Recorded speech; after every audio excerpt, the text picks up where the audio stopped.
Selamat berjumpa kembali anak-anakku yang terkasih dalam pelajaran pendidikan agama Katolik dan budi pekerti. Salam sehat, tetap semangat dalam menjalani kehidupan. Anak-anak yang terkasih, hari ini kita akan bersama-sama memahami tentang keluhuran martabat manusia.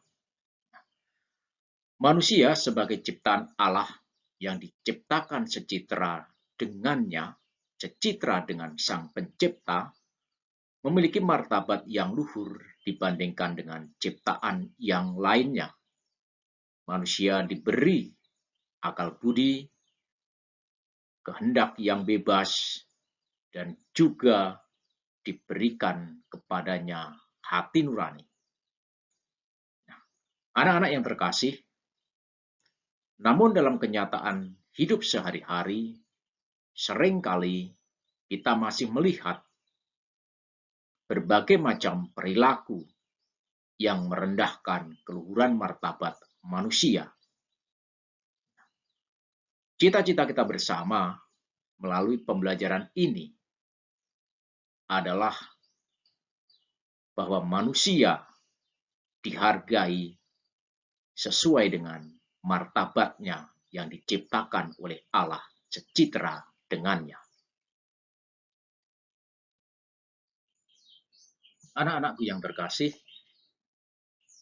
mari sekarang kita melihat berbagai pandangan tentang keluhuran martabat manusia yang masih sangat dangkal, yang kadang-kadang kita temukan dalam kehidupan bermasyarakat. Yang pertama, dalam masyarakat kita, terkadang-kadang kita menemukan ada kecenderungan bahwa penghargaan terhadap seseorang bukan didasarkan atas martabatnya sebagai manusia, tetapi berdasarkan pada apa dan siapa orang itu. Kadang orang lain akan menghargai orang lain jika dia memiliki kedudukan, dia memiliki jabatan yang tinggi. Dari situ kita bisa melihat orang yang tidak memiliki kedudukan dan jabatan yang tinggi tentu saja kurang dihargai. Kita akan melihat juga betapa bedanya ketika orang menghargai seorang pejabat dengan seorang, misalnya, office boy, atau misalnya seorang cleaning service. Yang menjadi pertanyaan kita, sudah benarkah sikap seperti itu? Yang kedua, orang dihargai karena kekayaannya. Anak-anak yang terkasih, kekayaan, harta benda, kadang-kadang dijadikan tolok ukur untuk menghargai seseorang. Orang yang memiliki kekayaan yang berlimpah, harta benda yang luar biasa, dia akan lebih dihargai kepada orang-orang miskin. Tentu saja ini adalah pandangan yang keliru, karena manusia bukan dihargai dari kekayaan atau seberapa banyak dia punya harta benda. Yang ketiga, kadang-kadang kita juga melihat orang begitu dihargai karena penampilannya.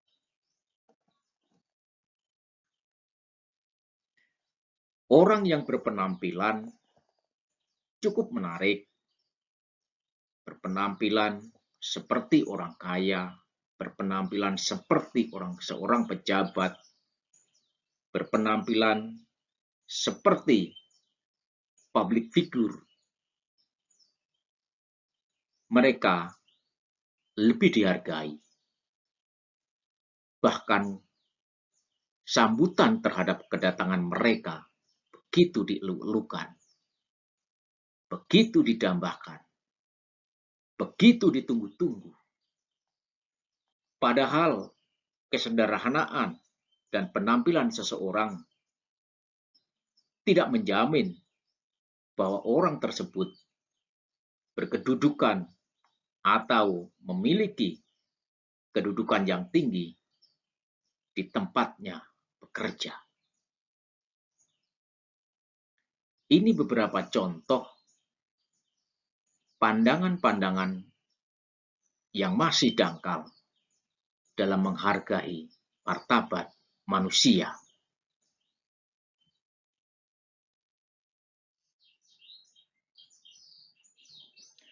Begitulah kenyataan dalam masyarakat kita, bahwa ada orang yang begitu menghargai pangkat, begitu menghargai kedudukan, menghargai jabatan, kekayaan, dan penampilan. Sehingga pandangan itu membutakan mata kita terhadap martabat manusia. Nah, anak-anakku yang terkasih, masih ada banyak contoh perilaku atau tindakan yang kurang menghargai martabat manusia. Yang pertama, memandang rendah orang lain, menganggap orang lain lebih rendah daripada kita, entah karena dia kurang pandai, entah karena dia kurang cantik, kurang tampan, entah karena dia lebih berkekurangan daripada kita. Yang kedua, memperlakukan orang lain semena-mena menurut kemauan kita sendiri. Merasa diri paling hebat, menganggap orang lain lebih rendah seperti yang tadi disampaikan. Memperbudak orang lain. Perbudakan, penindasan kaum buruh, memperkerjakan anak-anak di bawah umur. Intimidasi, penculikan, kemudian perampasan. Itu adalah contoh-contoh lain daripada perendahan martabat manusia. Nah, anak-anakku yang terkasih, sebagai orang Kristiani, kita harus berani memperjuangkan keluhuran martabat manusia, seperti yang telah dilakukan oleh Tuhan Yesus sendiri. Kitab suci mengajarkan kepada kita banyak hal tentang upaya-upaya memperjuangkan keluhuran martabat manusia, seperti yang disampaikan oleh Tuhan Yesus. Mari kita akan melihat bagaimana kita bisa menemukan di dalam kitab suci tentang keluhuran martabat manusia. Nah, anak-anak yang terkasih, yang pertama kita akan melihat dari kitab Mazmur bab 8 ayat 3 sampai 9. Kita dengarkan bagaimana kitab Mazmur mengajarkan kepada kita untuk menghargai martabat manusia. Jika aku melihat langitmu, buatan jarimu, bulan dan bintang-bintang yang kau tempatkan, apakah manusia sehingga engkau mengingatnya? Apakah anak manusia sehingga engkau mengindahkannya? Namun engkau telah membuatnya hampir sama seperti Allah, dan telah memahkotainya dengan kemuliaan dan hormat. Engkau membuat dia berkuasa atasan buatan tanganmu. Segala-galanya telah kau letakkan di bawah kakinya. Kambing, domba, lembu sapi sekalian, juga binatang-binatang di padang, burung-burung di udara, dan ikan-ikan di laut, dan apa yang melintasi arus lautan. Ya Tuhan, Tuhan kami, betapa mulianya namamu di seluruh bumi. Anak-anakku yang terkasih, kiranya cukup jelas apa yang disampaikan dalam kitab Mazmur tersebut. Keluhuran martabat manusia sebagai citra Allah, terutama karena manusia dikasihi Allah secara khusus, bahkan diciptakan hampir sama seperti Allah. Maka setiap orang yang meluhurkan martabat manusia, meluhurkan martabat dirinya sendiri maupun sesamanya, sama artinya dengan meluhurkan Allah sendiri sebagai penciptanya. Nah, anak-anak yang terkasih, kita akan melihat bagaimana juga perjuangan Yesus dalam meluhurkan martabat manusia. Anak-anakku yang terkasih, dalam Injil Lukas bab 1, bab 19 ayat 1 sampai 10, tentunya kita masih ingat mengenai cerita Sakeus. Anak-anakku yang terkasih, kita akan melihat bagaimana Injil Lukas bab 19 ayat 10 menceritakan tentang Sakeus ini. Anak-anakku yang terkasih, dalam Injil Lukas tersebut diceritakan ketika Yesus masuk ke kota Yeriko dan berjalan terus melintasi kota itu. Di situ ada seorang bernama Sakeus, kepala pemungut cukai, dan seorang yang kaya. Ia berusaha untuk melihat Yesus, tetapi tidak berhasil karena orang banyak, sebab badannya pendek. Nah, anak-anak yang terkasih, mari kita lihat apa sebenarnya yang terjadi dalam kisah Sakeus itu. Anak-anak, ketika Yesus melihat Sakeus, Tuhan Yesus mengatakan, "Sakeus, segeralah turun." Kemudian Sakeus segera turun, dan Yesus memutuskan singgah di rumah Sakeus.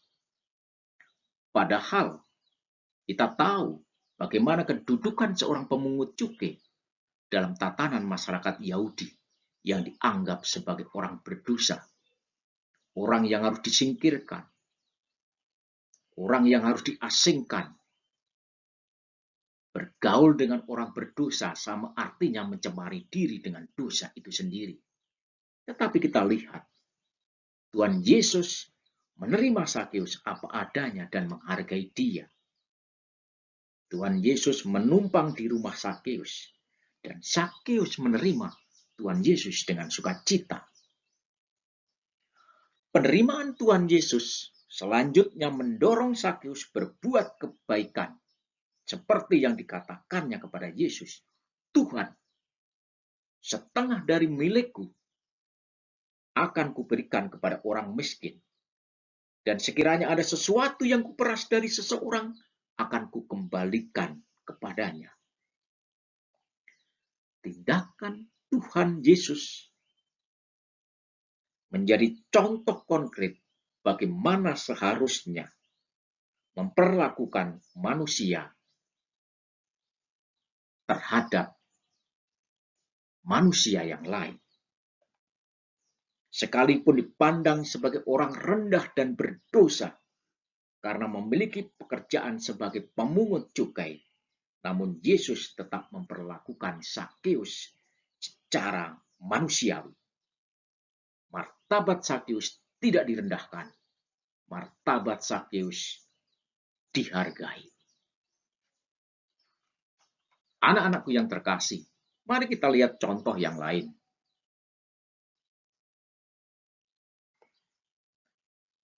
Pada Injil Markus bab 10 ayat 46 sampai dengan 52, kita akan melihat tentang kisah Bartimeus.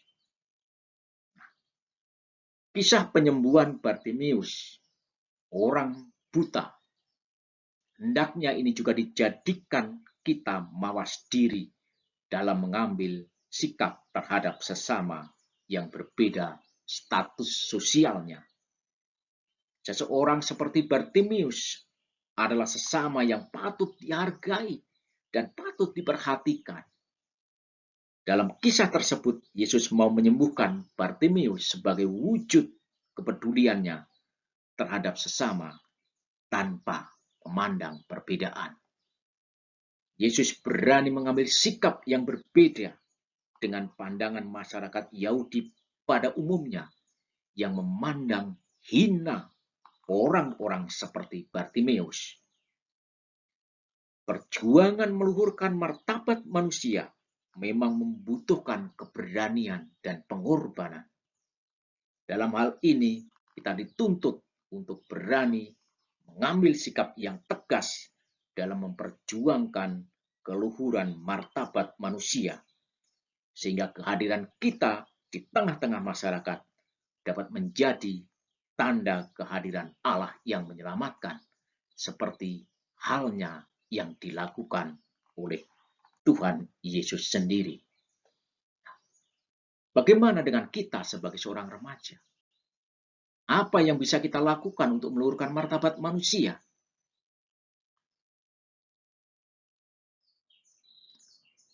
Anak-anakku yang terkasih, ada berbagai macam cara yang bisa kita lakukan sebagai seorang remaja dalam menghargai martabat manusia.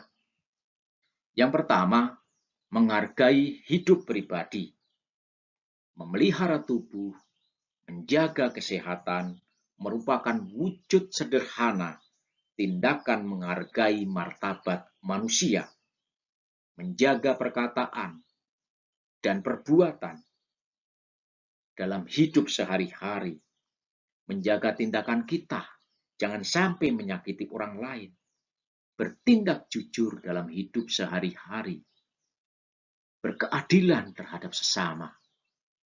Yang kedua, menghargai orang lain sebagai pribadi, bukan karena apa yang dimilikinya, bukan karena hartanya, bukan karena kekayaannya yang menumpuk.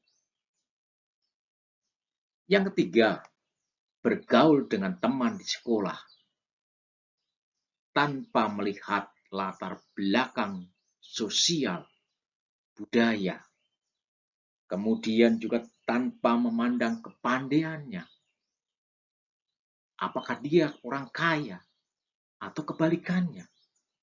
Bergaul dengan siapapun di sekolah, menerima orang lain sebagai pribadi, bukan karena apa yang dipunya.